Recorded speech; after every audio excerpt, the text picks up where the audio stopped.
मुस्तबा Khamenei Iran के supreme leader ने Donald Trump को एक बड़ा संदेश दिया है और एक बड़ी शर्त रख दी है डोनाल्ड ट्रंप के सामने, जिसे अमेरिका के नहले पर ईरान का दहला माना जा रहा है। डोनाल्ड ट्रंप के नहले पर मुस्तबा खामेनेई का दहला माना जा रहा है और साथ ही आपको यह भी बताएंगे कि आखिर क्यों डोनाल्ड ट्रंप ने ये जो पिछले 48 घंटे से हमले रोके, इसकी वजह क्या है।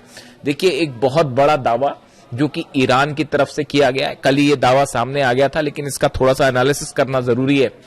ईरान की तरफ से दो बेहद अहम दावे किए गए। पहला दावा यह है, ईरान के Islamic revolutionary guard core IRGC ने दावा किया है कि ऑपरेशन विक्ट्री 2 के तहत मध्य पूर्व में अमेरिकी सैन्य ठिकानों पर किए गए हमलों में 200 से ज्यादा अमेरिकी सोल्जर्स मारे गए हैं और कई घायल हुए हैं।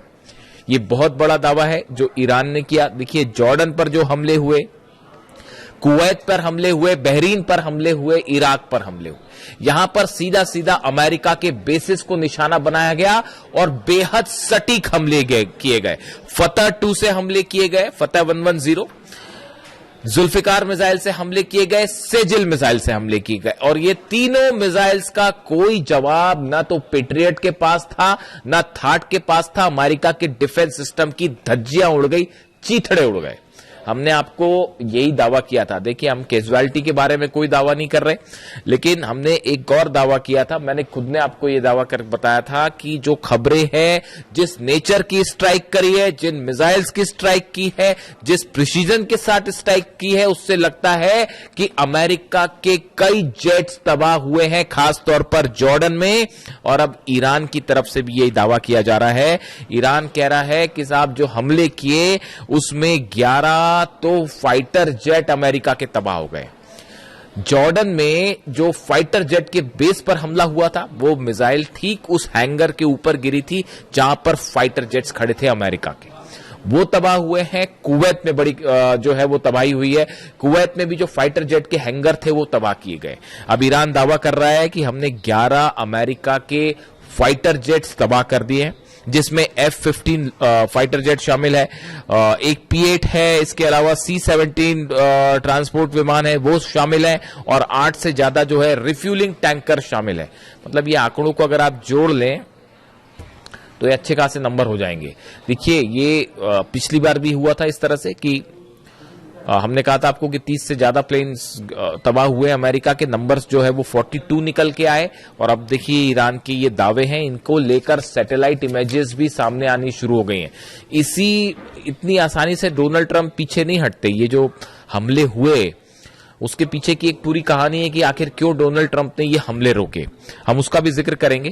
देखिए, एक बड़ा संदेश आया है मुस्तबा खामेनेई का, जो कि डोनाल्ड ट्रंप के नाम सीधा सीधा संदेश ये माना जा रहा है और उसमें ईरान ने ये कहा है कि अगर किसी भी तरह की बातचीत करनी है अमेरिका को या किसी भी तरह से सीज फायर की बात करनी है, तो अब उसकी पहली शर्त यह है कि लेबनान में पूरी तरह से शांति होनी चाहिए, इजराइल के हमले रुकने चाहिए, इजराइल की सेना बाहर जाए। ये जो सीज फायर करते हैं और उसके आड़ में नेतन्याहू जो हमले कर रहे हैं लेबनान में, ये जब तक नहीं रुकेंगे तब तक कोई बात नहीं।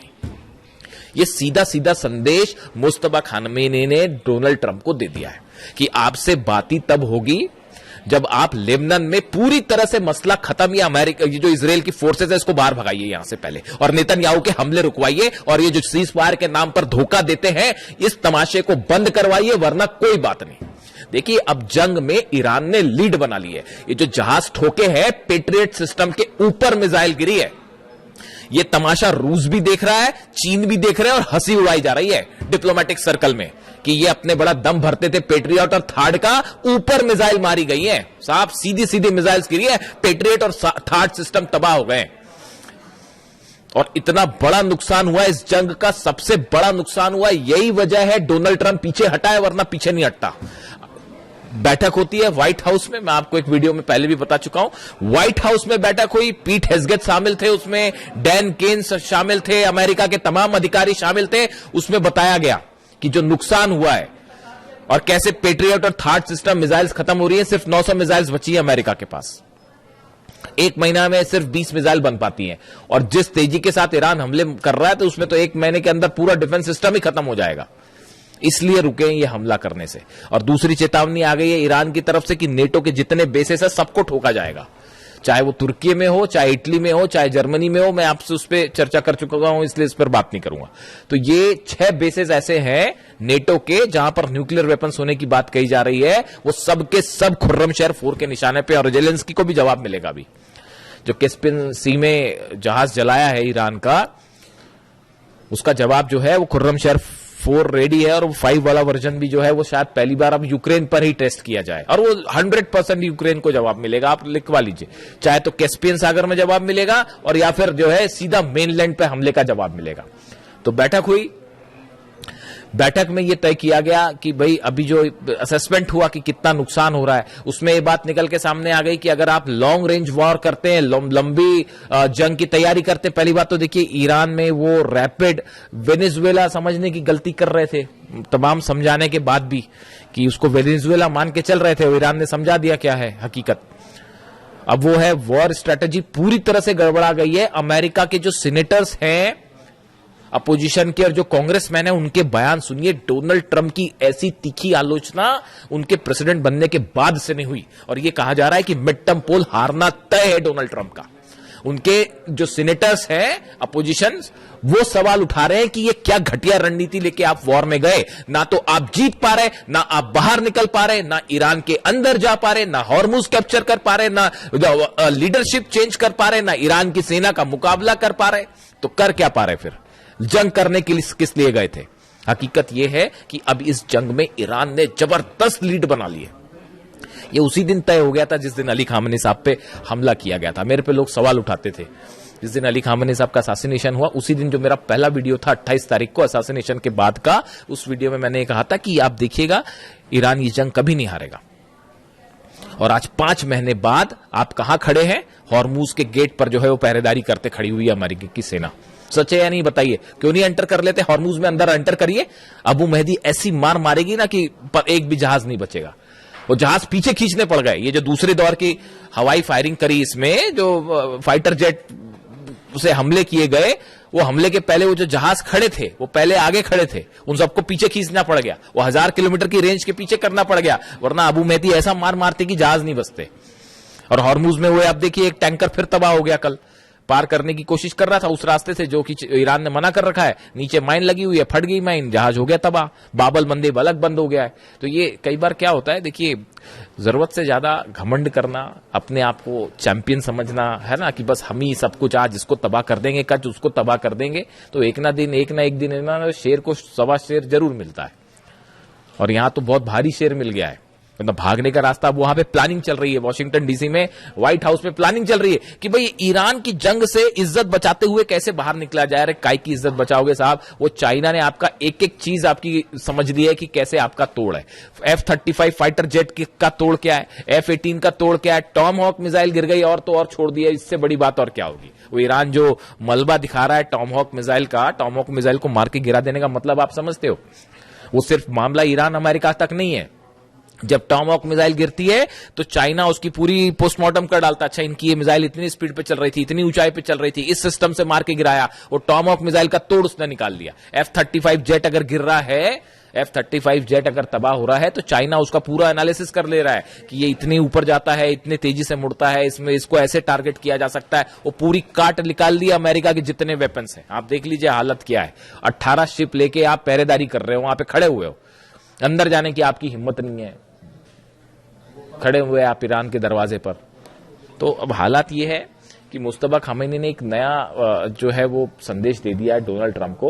उन्होंने कह दिया है पहले लेबनान में पूरी तरह से शांति करो, उसके बाद बात आगे बढ़ेगी, वरना हम बात ही नहीं करेंगे। और यूरेनियम तो भूल जाइए, वो सपना है, वो भूल जाओ, यूरेनियम नहीं मिलने वाला। पिकेक्स माउंटेन पर हमला करोगे, नेटो के बेसेस उड़ेंगे, यूक्रेन पर हमला होगा, और सऊदी में, यूएई में, कतर में, दोहा में, बहरीन में, कुवैत में एक भी ऑयल रिफाइनरी सलामत नहीं बचेगी, एक भी इंफ्रास्ट्रक्चर नहीं बचेगा। वो जो लंबे लंबे ब्रिज है बहरीन और सऊदी के बीच में, सब मिसाइल्स के निशाने पर है। और ये जो बोलते रहते हैं ना बीच में डोनाल्ड ट्रंप की बस अब इतने % मिसाइल बनी, दुनिया में कोई नहीं जानता ईरान के पास कितनी मिसाइल सिटीज है। जागरोस की पहाड़ियों के नीचे अली खामेनी साहब जानते थे पहले से कि आज नहीं तो कल जो है वो हमला करेगा अमेरिका, उसी की तैयारी कर रखी थी, 4-5 साल की जंग की तैयारी कर रखी है। और अब तो भयंकर लीड बना लिए साहब, भयंकर लीड बना लिया। आपको क्या लगता है इजराइल हमला अगर ईरान अगर हार रहा होता या दब रहा होता तो अब तक इजराइल तो कूद गया होता जंग में। उसको पता है कि अगर जंग में आप कूदोगे उसके बाद तेल अवीव पे और हाइफा में ऐसे हमले होंगे इस बार कि मतलब रुकेगा भी नहीं वो मामला। तो अभी वो प्लान चल रहा है, एक और फिर जा रहे हैं नेतन्याहू जी जा रहे हैं मिलने के लिए डोनाल्ड ट्रंप से, और वहां जाके देखते हैं मुलाकात में क्या होता है। वहां पे एक नया फिर प्लान, नया षड्यंत्र शायद जारी हो कि अब ऐसे हमले करेंगे वैसे हमले करेंगे। अभी लेकिन एक नई थ्योरी चल रही है, इस पे अलग से बात करेंगे। वो यूक्रेन ये जो बैठक हुई जिसकी मैं जिक्र कर, अच्छा पहले मुस्तफा खामेनी साहब की बात कर लें। इन्होंने जो ये संदेश दिया लेबनान वाला, इसको गेम चेंजर माना जा रहा है। वो जो है उन्होंने कहा हम अपने न्यूक्लियर प्रोग्राम पे कोई बात नहीं कर रहे, हम स्ट्रेट ऑफ हॉर्मुज पे बात ही नहीं कर रहे, वो तो बंद है, वो कोई नहीं खुलवा सकता। ईरान की परमिशन के बिना खड़ा हुआ अमेरिका, 5 महीने से खड़ा हुआ, स्ट्रेट ऑफ हॉर्मुज बंद है। वो जब ईरान का मन करता है खोलता है, जब मन करता है बंद कर देता। क्या कर पाए आपके एयरक्राफ्ट कैरियर दुनिया के? अब्राहम लिंकन क्या कर पाए और जेरल्ड आर फोर्ड क्या कर पाए? और वो लॉन्ड्री में आग लग गई तो भग लिए, वो अलग।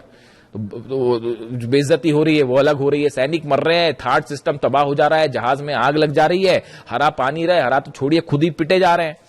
काय की सुप्रीम पावर दुनिया की, सबको समझ में आ गया कोई सुप्रीम पावर नहीं है भैया। और मिसाइल के मामले में Iran is the new supreme power of the world, super power of the world, इसमें कोई शक नहीं है।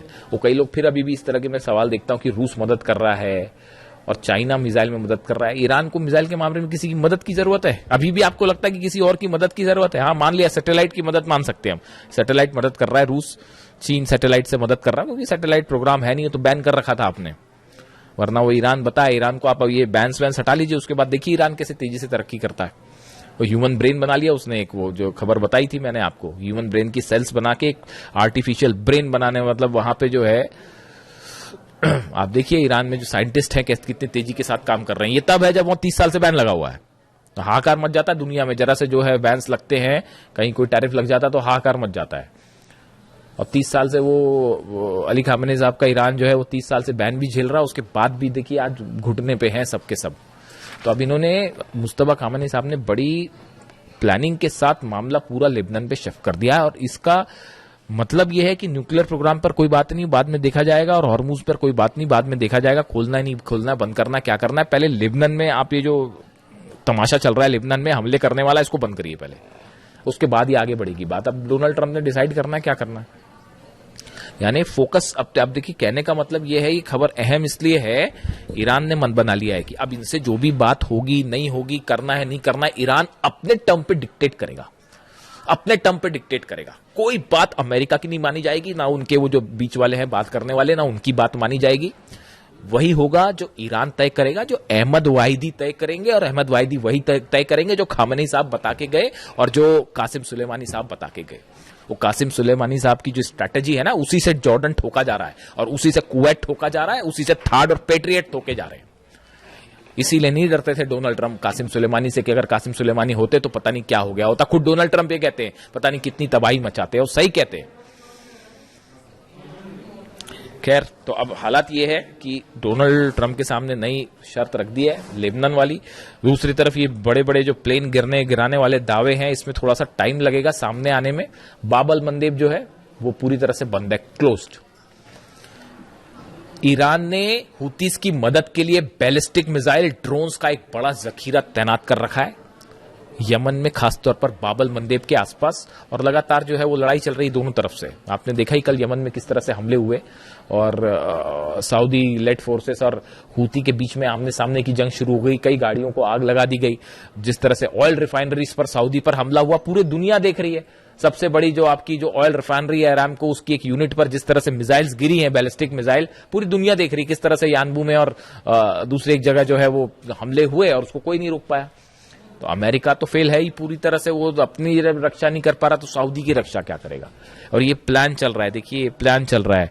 खुद नहीं लड़ सकते तो बोले क्या एक नया मोर्चा खोल देते हैं, यूक्रेन को लड़ाओ ईरान से साहब, हथियार हम देंगे वहां लड़ना, ताकि हमारे बेस पे हमला नहीं। आपने क्या समझ रखा है ईरान को, और क्या समझ रखा है अहमद वाहिदी साहब को? यूक्रेन हमला करेगा तो वो क्या जॉर्डन पे हमला रुक जाएगा? अहमद वाहिदी साहब ने, जो मेरे पास जो जानकारी है, ईरान की सेना ने, IRGC ने अपना टारगेट तय कर रखा है, पूरे अरब से अमेरिका को बाहर निकालो, ट्रम्प की सेना को बाहर निकालो, उसके बाद देखा जाएगा। इस टारगेट के साथ काम कर रहे हैं। और डोनाल्ड ट्रंप की कोशिश जो यूक्रेन वाला है उस पर अलग से बात करेंगे। वो यूक्रेन को भिड़ाने की कोशिश है ईरान से, सऊदी को भिड़ाने की कोशिश वहां पे जो है हूती को वहां मैनेज करने के लिए सऊदी को भिड़ा लो, यानी खुद पीछे रहो, हथियार देके दूसरे को लड़ा जाए, ये प्लान चल रहा है। लेकिन अभी हालात ये है, ईरान ने बड़ी लीड बना ली है। अब ये जो शर्तें रखी हैं मुस्तफा खामनेई साहब ने, इसका क्या होगा, बाबल मंदेब का क्या होगा, हॉर्मूज का क्या होगा, एक बड़ी जंग की तैयारी फिर शुरू है अमेरिका की तरफ से भी, इजराइल की तरफ से भी। इजराइल की एंट्री भी जल्दी हो सकती है, अगले 1 से 2 दिन में 30 तय हो जाएगी कि मामला जंग की तरफ, बड़ी जंग की तरफ। ईरान जान रहा है कि हमला होगा, आज नहीं तो कल फिर से हमला होगा, और किस रूप में होगा ये देखने वाली बात है। जो भी अपडेट होगा आप तक पहुंचाऊंगा। Thank you so much.